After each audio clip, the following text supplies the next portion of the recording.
से बोलो देवघर वाले बाबा की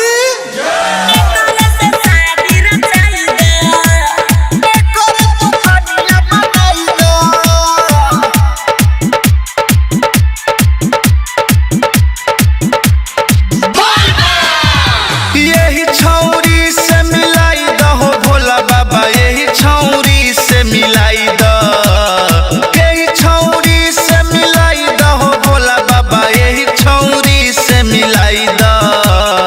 एकरे से शादी रचाई दहो भोला बाबा, एकरे तू कनिया बनाई द।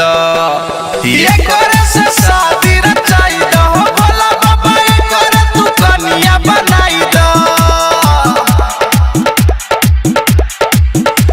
यही छोरा से मिलाई दहो भोला बाबा, यही छोरा से मिलाई द। एकर से शादी रचाई दहो भोला बाबा, एकर से शादी रचाई द। एकर से शादी रचाई दहो भोला बाबा, एकर से शादी रचाई द। एकर से शादी रचाई दहो भोला बाबा, एकर से शादी रचाई द।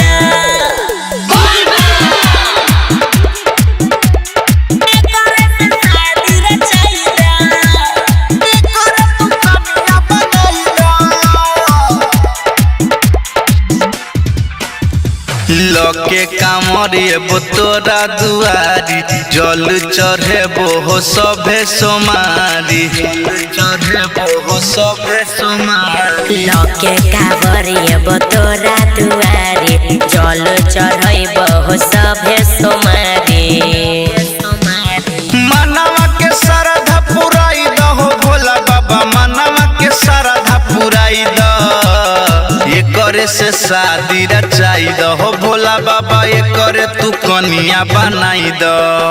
एकरे से शादी रचाई दहो भोला बाबा, एकरे तू कनिया बनाई द।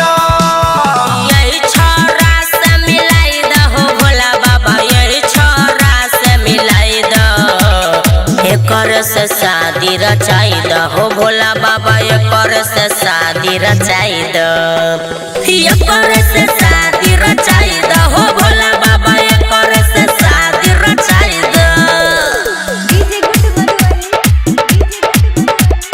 एकर से शादी रचाई द। एकर तू कनिया बनाई द। पैसा न कौड़ी नहीं चाही हमरा धन हो, हमारा तो हो बाबा ई है पसंद हो, हमारा तो हो बाबा ई है पसंद हो। पैसा न कौड़ी न चाही हमरा धन हो, सुमन सोना के छई है पसंद हो। राइटर संजीत के जोड़ी मिलाई दहो भोला बाबा, पवन के जोड़ी मिलाई द। एकरे से शादी रचाई दहो भोला बाबा, एकरे तू कनिया बनाई द। एकरे से शादी रचाई दहो भोला बाबा, एकरे तू कनिया बनाई द। यही छोरा से मिलाई दहो भोला बाबा, यही छोरा से मिलाई द।